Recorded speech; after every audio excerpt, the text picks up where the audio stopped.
નમસ્કાર દર્શક મિત્રો, ધ લોકસત્તા શોમાં આપનું સ્વાગત છે। વર્ષ 2047 સુધીમાં ભારતને ઉર્જાના ક્ષેત્રમાં આત્મનિર્ભર બનાવવા અને પરમાણુ ઉર્જા દ્વારા 100 ગીગાવોટ વીજ ઉત્પાદન ક્ષમતા હાંસલ કરવાના દૂરગામી લક્ષ્ય સાથે કેન્દ્ર સરકારે એક મહત્વપૂર્ણ કાયદાકીય કદમ ઉઠાવ્યું છે। સંસદના બંને ગૃહોએ sustainable harnessing and advancement of nuclear energy for transforming India એટલે કે ટૂંકમાં શાન બિલ 2025 પસાર કરી દીધું છે। જો કે આ બિલ પસાર કરવાની પ્રક્રિયા વિવાદોથી મુક્ત રહી નથી, કારણ કે વિપક્ષે આ બિલની જોગવાઈઓ સામે ગંભીર સવાલ ઉઠાવતા તેને સંસદની સ્થાયી સમિતિ પાસે મોકલવાની માંગણી કરી હતી અને સરકારના વલણથી નારાજ થઈને ગૃહમાં વોકઆઉટ કર્યું હતું। આ નવા કાયદાની જરૂરિયાત સમજવા માટે સૌપ્રથમ પરમાણુ ઉર્જાની પ્રક્રિયાને સમજવી જરૂરી છે। આંતરરાષ્ટ્રીય એટોમિક એનર્જી એજન્સી મુજબ પરમાણુના કેન્દ્રમાં રહેલા ન્યુક્લિયસમાંથી જે ઉર્જા મુક્ત થાય છે તેને પરમાણુ ઉર્જા કહેવાય છે, જે વિખંડન અથવા સંલયન એમ બે રીતે મેળવી શકાય છે। વિશ્વભરમાં અત્યારે વીજળી પેદા કરવા માટે મુખ્યત્વે ફ્યુઝન એટલે કે વિખંડન પદ્ધતિનો ઉપયોગ થાય છે, જેમાં યુરેનિયમ 235 જેવા ભારે પરમાણુ પર ન્યુટ્રોનનો મારો ચલાવી તેને નાના ભાગોમાં તોડવામાં આવે છે।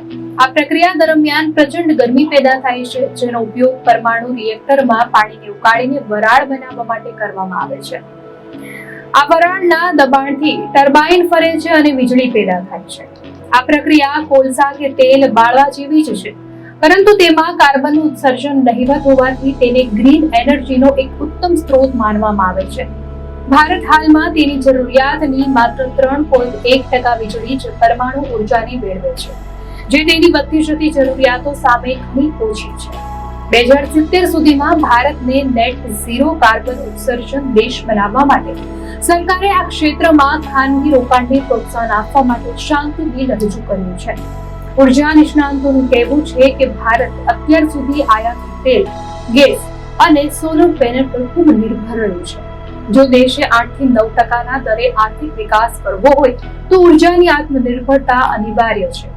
અત્યાર સુધી પરમાણુ વિભાગ સીધો વડાપ્રધાનના નિયંત્રણ હેઠળ હોવાથી અને તેના પર સંપૂર્ણ સરકારી કબજો હોવાથી તેમાં ખાનગી ક્ષેત્ર કે વિદેશી કંપનીઓ રોકાણ કરી શકતી ન હતી।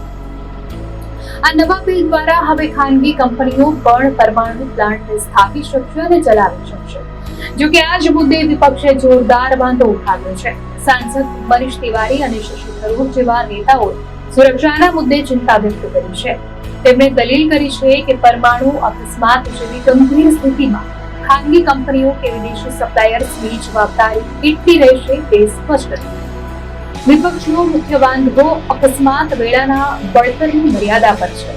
બિલમાં આ મર્યાદા આશરે $41 કરોડ નક્કી કરવામાં આવી છે, જે વિપક્ષના મતે ચેર્નોબિલ કે ફુકુશીમા જેવી મોટી દુર્ઘટનાઓના નુકસાન સામે અત્યંત મામૂલી છે।